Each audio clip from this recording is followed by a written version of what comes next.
Okay, here we are for installment 5 of 5 Minutes of Zen. Start the clock. So, last week I was talking about a space between thoughts, trying to become aware of just that act of being aware.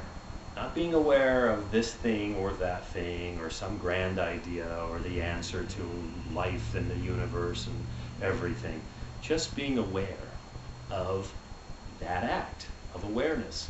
Awareness is a very mysterious thing. We're not really quite sure how that works. We know the brain is involved in it, and we know everybody does it. We know that all sentient things seem to have some type of awareness, but we're really not sure what that is. So that's a mystery worth exploring. So in Zen practice, I would like you to consider two outcomes when you're discussing meditation with friends. They may have different opinions than I'm putting across here. There are two kinds of outcomes in meditation, two kinds of main big category outcomes. One is that you are at a very calm place and you have found peace in your meditative practice, but you've reached a state that the Sanskrit word is samadhi, and this is a state of mind. This is when you've traveled inward. You are not propelling your mental energy out through the senses, through sight and touch and taste and sound. You are inward and you have found that place of repose, but there's a remainder there. Perhaps you're thinking about something angelic or godlike or color, sight, sounds.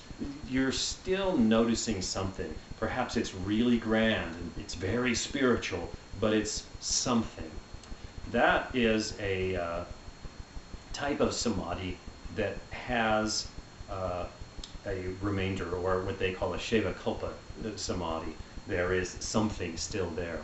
What I'm talking about is that level of samadhi, this meditative achievement, in which there is no remainder. And they call that nirvikalpa, nirvikalpa, without a vikalpa. We talked about that several episodes back. Vikalpa means a thought construct. The kalpa part of that word means the mental movements, and the vi is that bifurcation, all of these different kinds of thoughts, that splitting up.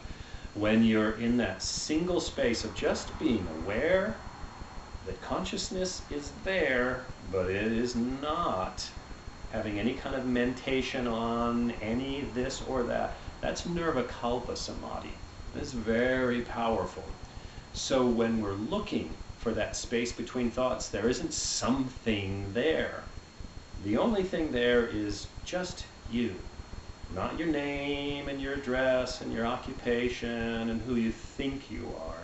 Just the raw you that's been looking out through these senses for your whole life, naming and collecting and categorizing and modeling a reality. So when you're looking for that Zen level of refinement, of peace in your meditation, I believe it's best found with this samadhi that has no remainder, this nirvikalpa samadhi. So when you're sitting and being still and finding simply awareness, awareness of anything, that is what is called throughout much of Eastern philosophy as self-realization. You are discovering your actual self. The self that, and this is a speculation, but the self you were before you were born. The self you will be after you pass. The self that you are right now, you're not falling short. You are that self.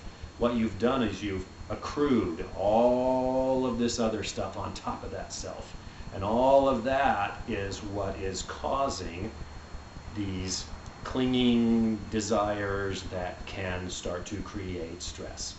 So to de-stress, We simply go back and rediscover our self nature, and we try to have self-realization.